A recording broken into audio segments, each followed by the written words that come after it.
قرآن میں ارشاد ہے، تو ہمارے بندوں میں سے ایک بندہ پایا جسے ہم نے اپنے پاس سے رحمت دی اور اسے اپنا علم لدنی عطا کیا۔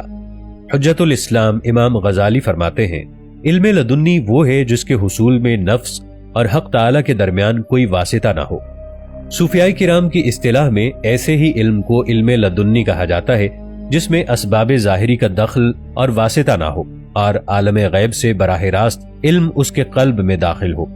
ملائکہ پر جو اللہ تعالیٰ کی طرف سے علوم فائز ہوتے ہیں وہ اسی قسم کے ہوتے ہیں۔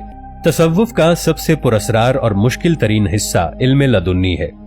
یہ وہ خفیہ علم ہے جو تمام انسانی تصورات اور عقل و فہم سے بالاتر ہے۔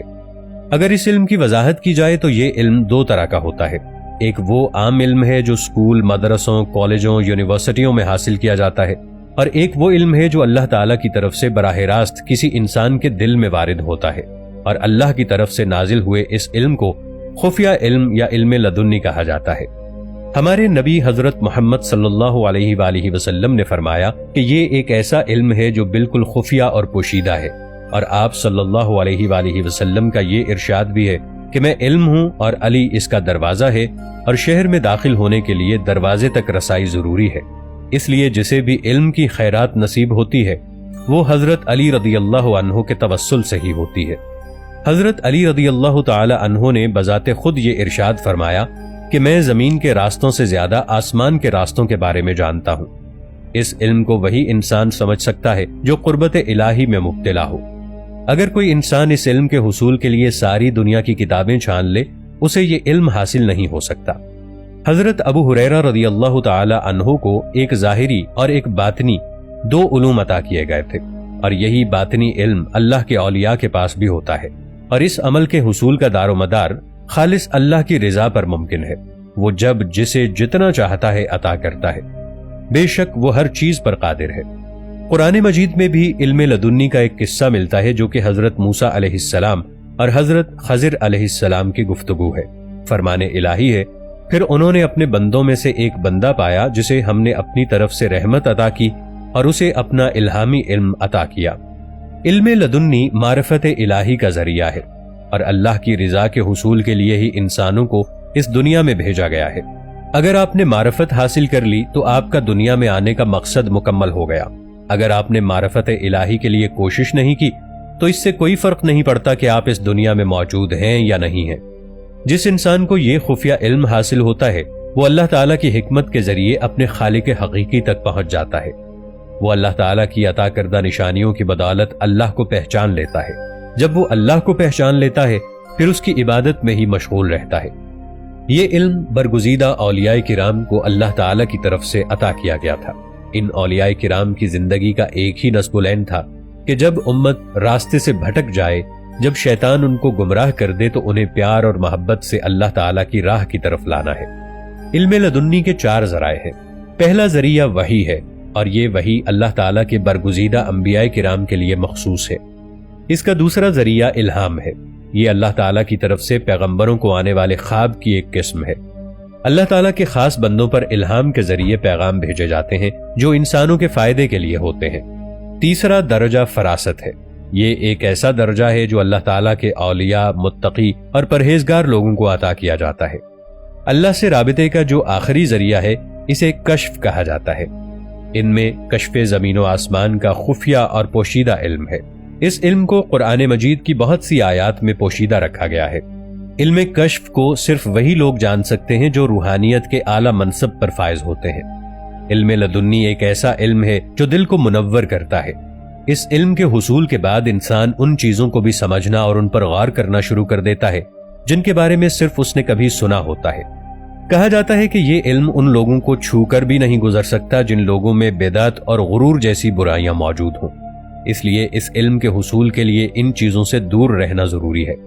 ناظرین، انبیاء کے لیے تو یہ حکم ہے کہ اپنی نبوت کا اعلان کریں، مگر ولی کے لیے یہ حکم ہے کہ وہ اپنی ولایت کو پوشیدہ رکھیں۔ جو انسان اس علم کا جذبہ رکھتا ہو اسے چاہیے کہ وہ صبر کرنے والا، متقی، پرہیزگار، مضبوط قوت ارادی اور استقامت کا حامل ہو۔ اگر انسان ان سب چیزوں پر عبور حاصل کر لے تو وہ آسمانی رازوں کو جاننے کے بعد ان کا محافظ بن جاتا ہے، کیونکہ وہ اللہ کا دوست بن جاتا ہے، اور اللہ کے دوست اللہ کے رازدار ہوتے ہیں۔ اور رازدار ہمیشہ اسی کو بنایا جاتا ہے جو اس قابل ہوتا ہے۔ حضرت جنید بغدادی رحمت اللہ علیہ فرماتے ہیں کہ ہزار افسوس اس عاشق پر جو اپنے معشوق یعنی خالق حقیقی کی محبت میں دیوانہ ہے۔ جب وہ اللہ تعالیٰ کی بے شمار خوبصورتیوں کو دیکھتا ہے، وہ رازوں سے واقف ہو جاتا ہے تو وہ ان کو دوسروں پر ظاہر کر دیتا ہے۔ اللہ تعالیٰ جب کسی شخص کو ولایت کے درجے پر فائز کرنا چاہتا ہے تو اسے الہامی علم عطا کرتا ہے، اس کے بعد ولایت کے منصب پر فائز کرتا ہے۔ الہامی علم انسان کے ظاہری اور باطنی علم کو گھیرے ہوئے ہوتا ہے۔ امام شافعی رحمت اللہ علیہ کے قول کے مطابق اللہ تعالیٰ کسی جاہل کو اپنا دوست نہیں بناتا۔ ایک صوفی اکثر یہ فرمایا کرتے تھے کہ تم نہیں پہنچ سکتے اللہ تک عبادتوں اور ریاضتوں کے ساتھ۔ اللہ تعالیٰ کا راز اہل علم کے سینے میں ہے، وہ جسے چاہے عطا کرے۔ علم لدنی کی تلاش میں بھی ایک انسان دوسرے انسان کے پاس پہنچتا ہے، کسی درویش اللہ والے کی صحبت اختیار کرتا ہے۔ حضرت امام احمد بن حنبل سے جب پوچھا گیا کہ انہوں نے حضرت بشر حافی کی شاگردی کیوں اختیار کی تو انہوں نے اس پر ارشاد فرمایا کہ بشر حافی مجھ سے زیادہ اللہ کو جانتا ہے۔ امام اعظم ابو حنیفہ رحمت اللہ علیہ سے جب پوچھا گیا کہ آپ نے حضرت امام جعفر صادق علیہ السلام کی شاگردی کیوں اختیار کی تو انہوں نے فرمایا کہ اگر میں 2 سال حضرت امام جعفر صادق علیہ السلام کی صحبت میں نہ گزارتا تو میں ہلاک ہو جاتا۔ دوستو، انسان عبادت اور ریاضت کے کتنے ہی بلند مقام پر کیوں نہ پہنچ جائے، علم لدنی کے لیے اسے کسی نہ کسی ولی کی صحبت اختیار کرنا پڑے گی۔ علم لدنی روحانیت کو اپنے عروج اور کمال تک پہنچانے کا سفر ہے۔ اس علم میں انسان کی روح نور میں نہاتی ہے۔ اسی علم کی بدولت انسان ہر ڈائمنشن میں جا سکتا ہے۔ اس علم کے لیے خاص لوگوں کو چنا جاتا ہے اور انہیں ہی اس علم سے نوازا جاتا ہے۔ اللہ تعالیٰ نے علم کو 3 درجوں پر منقسم کیا ہے، یعنی علم الیقین، عین الیقین اور حق الیقین۔ اور عام کے سمجھنے کے لیے ان 3 علموں کی یہ مثالیں ہیں۔ مثلا ایک شخص دور سے کسی جگہ بہت سا دھواں دیکھے اور دھوئیں سے ذہن منتقل ہو کر آگ کی طرف چلا جائے اور آگ کے وجود کا یقین کرے، اور اس خیال سے کہ دھوئیں اور آگ میں ایک تعلق لا ينفک تعلق تامہ ہے، یعنی جہاں دھواں ہوگا ضرور وہاں آگ بھی ہوگی، اس کا نام علم الیقین ہے۔ اور جب آگ کے شعلے دیکھ لے تو اس علم کا نام عین الیقین ہے، اور جب اس آگ میں آپ ہی آپ داخل ہو جائے تو اس علم کا نام حق الیقین ہے۔ اب اللہ تعالیٰ فرماتا ہے کہ جہنم کے وجود کا علم الیقین تو اسی دنیا میں ہو سکتا ہے، پھر عالم برزخ میں عین الیقین حاصل ہوگا، اور عالم حشر اجساد میں وہی علم حق الیقین کے کامل مرتبے تک پہنچے گا۔ دوستو، ویڈیو اچھی لگے تو اسے لائک اور شیئر ضرور کیجیے گا۔ ملیں گے ایک نئی ویڈیو کے ساتھ، تب تک کے لیے طاہر عبید چودھری کو دیجیے اجازت۔ اللہ نگہبان۔